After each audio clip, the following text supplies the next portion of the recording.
சோதனை நம்பிக்கையை அழிக்க அல்ல, சோதனை நம்பிக்கையை நிரூபிக்க வருகிறது.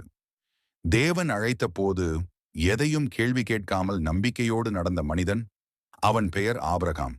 அதனால்தான் அவன் விசுவாசிகளின் தந்தை என அழைக்கப்படுகிறான். நீண்ட காலம் காத்திருந்த பின் தேவன் கொடுத்த வாக்குத்தத்த மகன்தான் ஈசாக்கு. அவன் ஆபிரகாமின் மகிழ்ச்சியும் எதிர்கால நம்பிக்கையுமாயிருந்தான். ஒரு நாள் தேவன் ஆபிரகாமை சோதித்தார்.